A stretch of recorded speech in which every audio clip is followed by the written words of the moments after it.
Tá iniciando a gravação. Tá inclusive dizendo aqui que está gravando. Então, está gravando. Então, vamos à luta. Eu vou dar um pontapé inicial e vou te fazendo as perguntas. Então, muitos dizem que... congelou a sua imagem aqui para mim. Mas aqui tá legal. Aqui tá tranquilão. Bora. Então, bora? Tá Então, vamos lá. Bora. Tá. Então, muitos dizem que o início do horário eleitoral gratuito de rádio e TV é o que marca, de fato, a largada de uma eleição, né? Nesse ano, esse disparo ocorreu na semana passada, sexta-feira, dia 9, né? Começou o horário eleitoral de rádio e TV, que dizem que é gratuito, mas não tem nada de gratuito, né? As empresas, inclusive, as emissoras ganham muito dinheiro com isso, com isenção. Agora, nesses tempos de redes sociais e de pandemia da Covid, né? A campanha já está em curso há muito tempo, de outras formas, né? Principalmente via redes sociais. E ninguém sabe exatamente qual será o impacto disso, o impacto das redes sociais, o impacto da internet e agora o impacto da televisão, da rádio e de outros mecanismos de contato com os eleitores nessa campanha que é singular, né? Muito singular. Para tentar entender toda essa desgraceira, né, e prever alguns cenários, eu vou conversar com uma belíssima figura, grande amigo, um grande cachaceiro, Mauro Panzera. Mauro Panzera, né? Mauro Panzera é diretor de criação de uma agência que tem feito um belíssimo trabalho, né, muito inovadora, que é a Grito Propaganda, né? Já participou de inúmeras campanhas eleitorais, então está calejado, já participou de campanha eleitoral lá do interior do Rio Grande do Sul até Amapá, né, passando por São Paulo, passando por Ceará, né?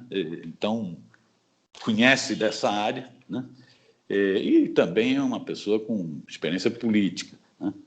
Foi líder estudantil, isso já faz tempo, foi líder não sacaneia, né? Foi líder estudantil, dirigente da União Metropolitana dos Estudantes Secundaristas, UMES, lá de Belém do Pará, e foi presidente da gloriosa União Brasileira dos Estudantes Secundaristas, UBS, ou seja, conhece bem o terreno da política também. Então, vamos lá. Feitas as apresentações, vou te fazer a primeira pergunta, doutor Mauro. Você que é um especialista nisso, qual que vai ser o papel das redes sociais nessas eleições? A pandemia parece que reforça, por um lado, já que evita outras formas de campanha, né, comícios, panfletagens, esse tipo de coisa, fica dificultado, mas também, ultimamente, ocorreram muitas denúncias sobre as fake news, sobre as mentiras divulgadas nas redes, o que poderia diminuir a credibilidade das redes, né? Eu queria saber de você, qual que vai ser o papel das redes sociais? É um papel decisivo? Comandante Miro, é sempre um prazer conversar com você, né? Normalmente as nossas conversas são melhores quando elas são acompanhadas de uma branquinha, um limãozinho e frente a frente, né? Mas vamos utilizar esse método aqui que ele já diz um pouco de como é que é o papel das redes sociais na eleição, né? Eu acho que as redes, elas podem ter muita ou pouca influência a depender do perfil e das características de cada candidato, de quem acumulou força de quem não acumulou. Tem gente que começa, por exemplo, a ter atuação em redes sociais só agora no processo eleitoral e sai em grande desvantagem, né? Mas, assim, eu acho que ainda nessa eleição, por conta de tudo que já aconteceu para trás nas redes, né? As redes elas são uma forma agilíssima de se comunicar, de você falar com um público específico, né? Ligado à sua candidatura, são uma ferramenta fenomenal de ataque, né? Fenomenal de ataque, que precisa ser... O ataque faz parte da campanha eleitoral, né? A demarcação faz parte da campanha eleitoral, então ela talvez substitua o que antes era o rádio no seu papel de atacar, né? Inclusive com muita dificuldade ainda de regulamentação disso, porque ao ataque legítimo e ao ataque que é feito por mentira, por invenção, por fake news mesmo, que está posto, né? Mas eu acredito que ainda nessa eleição, e por conta de todos os problemas que já aconteceram em redes, há uma baixa credibilidade também da rede social. Você fala para público, não fala para o público inteiro, fala para públicos mais segmentados, né? E a televisão, ela ainda cumpre o papel de ser mais próximo da verdade, né? A rede social, ela vai cumprir um papel fundamental na mobilização. É difícil você ter uma regra geral do que vai ser a rede, porque depende muito de cada candidatura. Por exemplo, tem vereador, ele vai conseguir falar melhor com o seu público pela rede, né?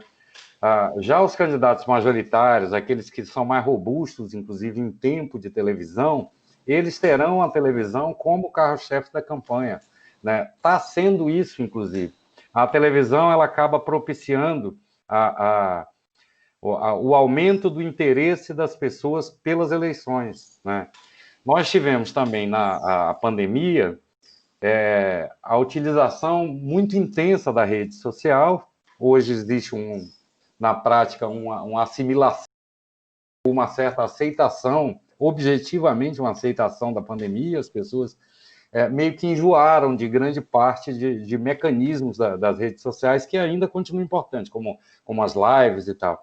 Mas eu acredito que a rede, se você dar ordem de importância, hoje o segundo meio nosso de comunicação, ainda com a predominância da televisão. As grandes campanhas, elas vão falar principalmente pela televisão, né, e vão tentar trabalhar públicos específicos e a mobilização através das redes sociais, fora a parte do ataque, que talvez seja preciso ter muita vigilância, né, porque ela talvez seja muito utilizada, em particular a partir do começo de novembro, o que eu acho que deve acontecer, né? Dessas várias ferramentas, quais que você diria que são as mais importantes? Por exemplo, o WhatsApp. Quais as diferenças? O WhatsApp para um Twitter, para um Facebook, né, para um Instagram. Como que mexe com cada um desses instrumentos? Você que pilota isso. Não, todas essas redes são importantes, né? Cada um tem a sua característica, o formato, isso é chovendo molhado, né? Acredito que o WhatsApp teve uma presença importante na eleição passada, no submundo, né? E nessa vai ter um papel mais importante ainda, talvez mais importante que as demais, porque o WhatsApp ele cumpre um papel de ser organizador de campanhas, né? E é um distribuidor de conteúdo de forma mais ágil. Tem que ter um conteúdo próprio para o WhatsApp, né?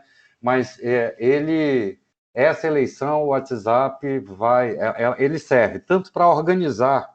Tem candidatos, por exemplo, aí, Brasil afora, que tem centenas de grupos de apoio, né? Às vezes esses grupos segmentados, grupos mesmo, esses grupos de WhatsApp que você participa de vários e tal, né? E isso é um mecanismo organizador da campanha, né? O candidato que tem a capacidade de atrair para a sua rede de WhatsApp tem ali uma ferramenta imensa de mobilização e de distribuição de conteúdo próprio positivo, né? Uhum. Além disso, acho que os grupos eles vão ser mais importantes que os ilegais disparos que existem, né? A organização de grupos de WhatsApp por interesses, né, e a favor de candidaturas, né? O Facebook continua sendo a maior rede, né? Você tem que ter uma linguagem própria para ele, né? Que é diferente do Instagram. É onde tem mais gente do povo, o Facebook, né? E que você tem que saber trabalhar a linguagem do meme para valer, né? Não só o meme em imagem, como o meme em vídeo, né? Mas o Facebook ele já tem muitas regras, você consegue controlar o financiamento dele, né? Você consegue saber, você você tem, digamos assim, o registro de tudo que é publicado, é diferente do WhatsApp. O WhatsApp é uma farra, né? É uma farra que quase todo o conteúdo na prática é aceito, né? Não tem praticamente regulamentação nenhuma, né? Mas eu acho que, até por conta disso, o WhatsApp vai ser o destaque das redes sociais nessa eleição. Já foi um pouco negativamente na outra, nessa vai ser na positiva e na negativa. Os Por isso que ataques você, e as defesas vão passar pelo WhatsApp. por isso que você disse que o uso da rede depende de há quanto tempo a pessoa está se preparando. Quer dizer, quem tiver mais grupos organizados, quem tiver, né, melhor trabalho em redes, está melhor posicionado para disputar essa batalha. Quem começou agora está com mais dificuldade. É simples. Quem tem uma página de 3.000 curtidas, né, um perfil de 5.000 seguidores no Instagram, vai ter grandes desvantagens para quem tem 300.000, 400.000, né? Para quem tem um alcance mais ou menos já estabelecido, para quem tem um formato de trabalhar na rede, né? Você pega a Manu em Porto Alegre, ela larga muito na frente na utilização de redes sociais, porque ela tem um trabalho nisso, ela já tem um acúmulo disso, né? Outros daquela disputa começam atrás, tentando se estabelecer, né?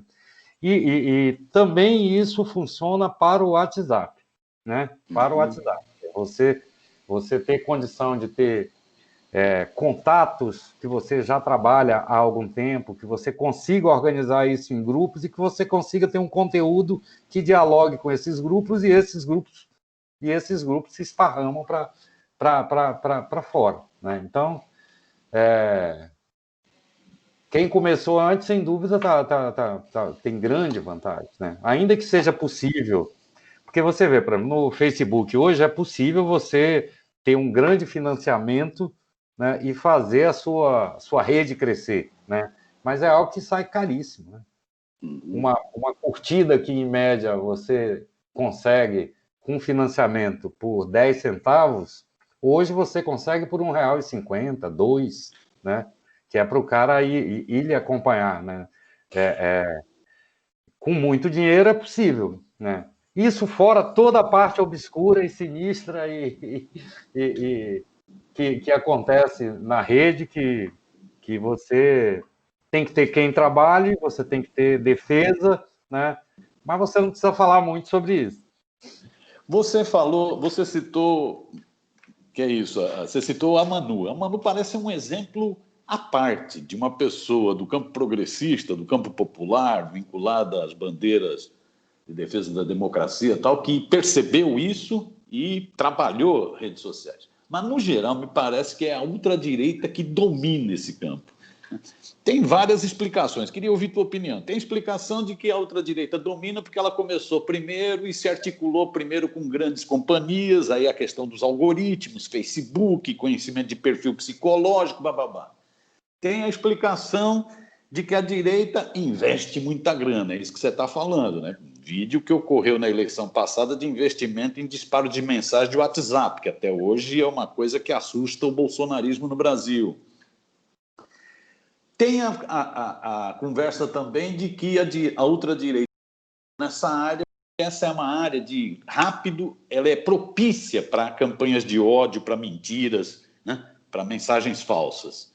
E tem também a tese de que a ultradireita cresceu muito rápido, a quarta tese, cresceu muito mais nas redes sociais, porque a esquerda foi muito besta, não soube investir nessa, não soube estudar e tal. E tem uma última que é tudo junto e misturado. Qual a tua avaliação? Eu acho que tem tudo disso aí, né? A direita percebeu primeiro, entendeu melhor a tecnologia de redes, você falar para segmentos, né?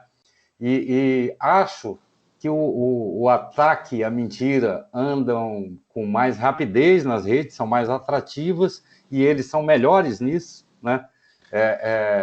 E acho que eles têm uma linguagem mais direta, sabe? Com menos poréns para poder se posicionar. Eles não têm problema de ter contradição, a extrema-direita, que eu digo, né? não tem problema de ter contradições, de defender posições ocasionais, né? Não tem problema do ataque ser baixo, não tem problema de chutar abaixo da canela, né? Então, isso também propicia uma linguagem mais direta, que às vezes a esquerda tem um pouco mais de dificuldade. Mas eu não acredito que o parâmetro da disputa vá ser direita ou esquerda. É só uma forma da gente organizar como ela funciona. Nós temos bons exemplos de utilização de redes sociais na esquerda também. Você falou da Manu, tem gente que tem se articulado bem. Eu não queria entrar em cada candidato especificamente para não... São Paulo tem gente que está tendo linguagem melhor para as redes sociais, comunica melhor, sem muitos atalhos, né? Uma das características da esquerda é atalhar muito e ter muitos poréns para poder definir uma posição, para ter uma posição mais clara sobre determinado tema, né? Isso a direita realmente não tem, não tem. Ela vai mais direto ao ponto, independente. Eu não estou aqui dizendo se as posições são boas ou ruins, mas eles vão mais direto ao ponto. Você pode reparar isso, né? Tem uma estrutura, obviamente, mais organizada. Acho que isso é um fenômeno que vem do mundo inteiro, né? Inclusive, né? De ter um bloco mais à direita que se apoderou e que sabe utilizar melhor as redes sociais, né? E não vem de agora. Eles atuam desde o... Eu acho, inclusive, que começaram por uma rede que era menos percebida, que era o YouTube, do ponto de vista da política, né? Importante, inclusive, que você esteja se fortalecendo aí nessa rede para entrar na disputa, que é uma disputa que vai continuar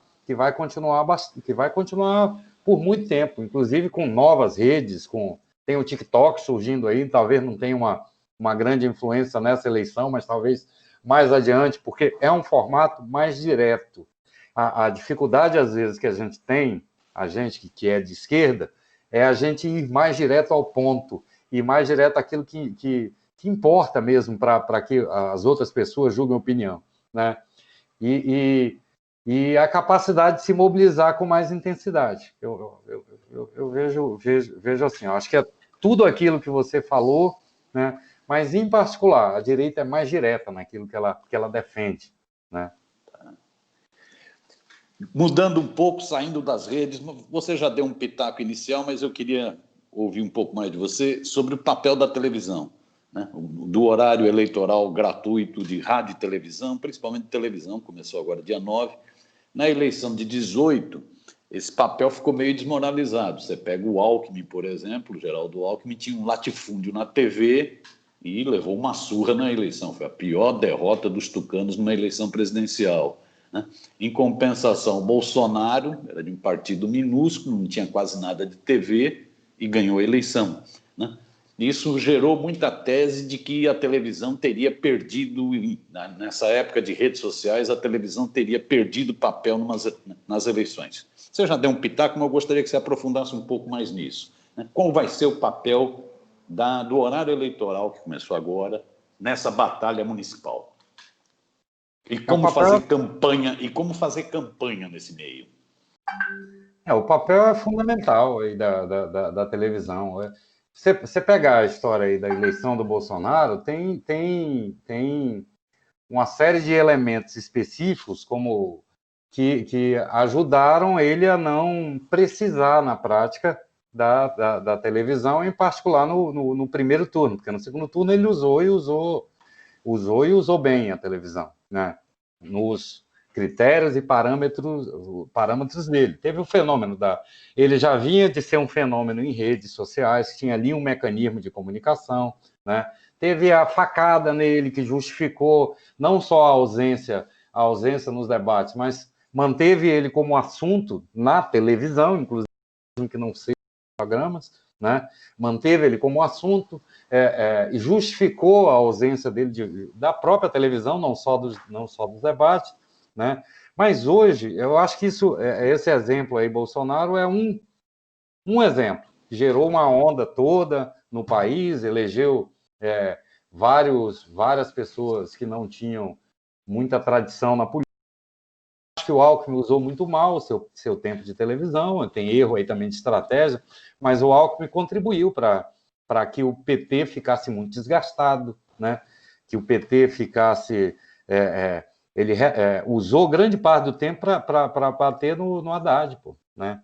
Enfim, eu acho que é uma eleição a se avaliar. Nessa eleição, né, que você tem, não é uma eleição nacional, é uma eleição que acho que ela é eminentemente local, né? Você não tem os mesmos fenômenos, tipo Bolsonaro, na imensa maioria dos lugares, né?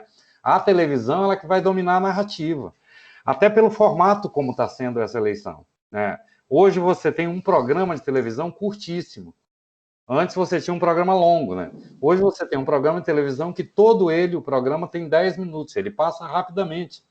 E você tem uma grande presença das inserções, né? Dos anúncios. Os anúncios, que pegam em todas as TVs, durante... o cara que tem... O cara tem um tempo na televisão, o candidato, e ele tem 4,2 vezes mais isso em anúncio, esparramados durante toda a programação. Então, a televisão, já eram fundamentais os anúncios, né? Hoje, o anúncio o comercial de 30 segundos, comercial de 1 minuto é o fundamental. Da mesma forma como as pessoas passam com a pandemia ou estando um pouco mais em casa, passam também a usar mais a rede, elas também passaram a usar mais a televisão. A audiência da televisão aumentou, né? Então, eu não tenho dúvida assim, que a televisão ela vai dominar, vai ser o principal meio, inclusive para influenciar as redes oficiais de cada candidato. A parte oficial do candidato, né, ela não está livre da vigilância da justiça, não tá, na eleição passada era muito solto, você podia ter página, você podia ter o cão para atacar os outros, né? Nessa é preciso ter um cuidado maior. Acho que a televisão vai ser fundamental.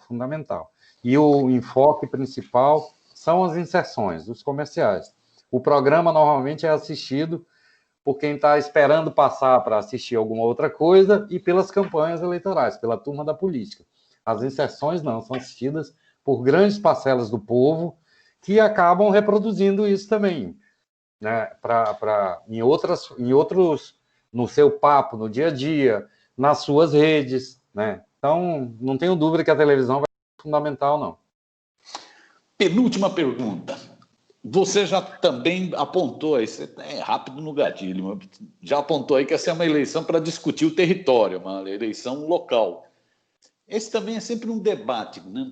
Quando vem para uma eleição municipal, se a eleição municipal você só vai discutir o problema da rua, do esgoto, da polícia, né? Ou se você também vai para os temas nacionais, né? Desemprego, né? Crise econômica. Qual a tua avaliação? Qual vai ser o peso do local e o peso do nacional nessas eleições municipais? Qual o peso do território e qual o peso mais geral? Assim, cada campanha ela pode desenvolver estratégias diferenciadas que podem ter êxito. Você pode ter uma campanha com temática nacional, né? Ou com abordagem fundamentalmente nacional, ou com referências nacionais, ícones nacionais, né? E isso pode efetivamente dar certo. Mas eu acho que não tem sido isso que tem acontecido, nem é o que vai ser o predominante. O predominante vai ser o território, vão ser os problemas locais. Ainda que você busque referências nacionais para falar dos problemas locais, mas a eleição ela é eminentemente municipal. Acho que, como existe muita polarização nacional, polarização que eu digo é o seguinte, existe Bolsonaro, por exemplo, ele tem apoio nacionalmente, principalmente após a história do auxílio, mas ele também traz uma rejeição muito grande, né? Então, por exemplo, quem se apoia em Bolsonaro para se eleger, e esse é o seu principal argumento, como seria lá para trás, talvez, no período Sarney, se você era pró ou contra, né? Que foi uma eleição nacionalizada, né? Esse que é apoiado ou vincula sua campanha ao Bolsonaro, ele ganha e perde, né? sem condições de que isso se torne hegemônico numa cidade. Então, eu acho que a eleição, ainda que você trate de origens nacionais dos problemas, ela vai ser e está sendo eminentemente municipal. Né? Por que você diz que está sendo? Já dá para sentir isso, não? Porque é só você olhar os programas eleitorais, é só você olhar como os candidatos estão se posicionando. Né? Eles se posicionam em relação à cidade, aos problemas concretos que as pessoas estão vivendo. Nós não estamos vivendo, porque a campanha está em curso, você já vai para 5, 6 programas, né, de televisão das campanhas no país inteiro. As campanhas elas estão sendo para tratar dos problemas locais. É isso que está aparecendo na televisão, é isso que está no discurso dos candidatos. São poucas as candidaturas, né, que se baseiam na pauta nacional para fazer a sua campanha. Então, isso já está acontecendo hoje, né? E acredito que isso vai se intensificar daqui para frente, né? Nós não vamos ter uma eleição, na minha opinião, assim, pelo que eu enxergo, nós não vamos ter uma eleição plebiscitária, nós vamos ter uma eleição local, né? Uma eleição rápida. Nomes, às vezes nomes mais conhecidos vão levar vantagem, em geral, vão levar vantagem na campanha. E quem souber tratar melhor os problemas que o povo está vivendo, também acredito que vai levar vantagem, né?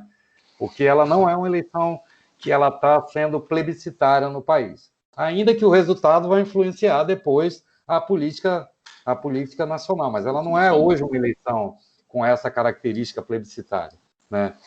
E tudo indica, vamos ver o desenrolar, né? Porque a eleição é curta, mas com acontecimentos diários, tudo indica que ela é uma eleição que caminha mais para o centro do que para os extremos.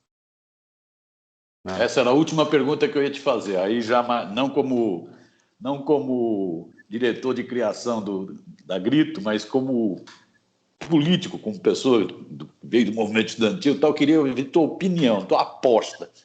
A imprensa tem falado muito, né, que essa é uma eleição para o chamado centro, o centro que foi derrotado na eleição passada, que essa é uma eleição para o chamado centro, que o bolsonarismo não vai ter grande força e que nem a esquerda consegue se recuperar. Qual a tua avaliação? Você já começou a falar. Eu acho que não vai ser uma eleição para o extremo. Você vê, inclusive, várias candidaturas de esquerda que procuram, por exemplo, através do seu vice, dialogar com o centro ou até com a centro-direita, né? E não acho que vai ser uma eleição que quem se apoiar no bolsonarismo vai ganhar. Eu acredito assim que a tendência é outra, né? Acho que nós podemos ter alguns pontos importantes que a esquerda ganhe, né? E isso vai ter influência para depois, mas não vai ganhar por ser da esquerda, mas ou por ser da direita, mas por ser quem melhor traduziu, né, a realidade da cidade a partir do seu ponto de vista e a partir das propostas, da forma como posicionou a sua candidatura. Então, é só você olhar um pouco o mapa aí, você não vê gente claramente de esquerda liderando, nem gente claramente de direita em grande parte das cidades, ainda que tenha uma ou outra. Né? Acho que a aposta para agora é que seja uma eleição mais para o centro, para quem dialoga com o miolo. Né? Mesmo você sendo da esquerda, que dialogue com esse miolo. Você sendo da direita, que dialogue com os 40%, 50% que fique no meio. Né? E esses 40%, 50% serão mais decisivos que os extremos, diferente da eleição passada, por exemplo, das anteriores, por exemplo. Então, não acho que vai ter uma grande recuperação da esquerda, pode ter até uma queda, e não acho que vai ter um crescimento bolsonarista, direitista, explícito nessa eleição. Acho que ela vai ser uma eleição mais ponderada e municipal mesmo. Mauro, da minha parte fechou. Não, é uma aposta. A gente podia até apostar umas cachaças nessa coisa. Mas eu tô... Rapaz, importante apostar as cachaças, porque o que vale é a aposta e a cachaça. Né? Então pode ter tempo seco, aquela aposta que os dois têm que beber. Tá certo. Você queria acrescentar alguma coisa, não? Não, eu acho que é muito importante aí ter o debate das questões que você está levantando, né? o papel que o Barão joga, que você joga. Eu acho que, assim, queria sempre destacar isso, porque dá uma contribuição importante na consolidação de argumentos políticos, né?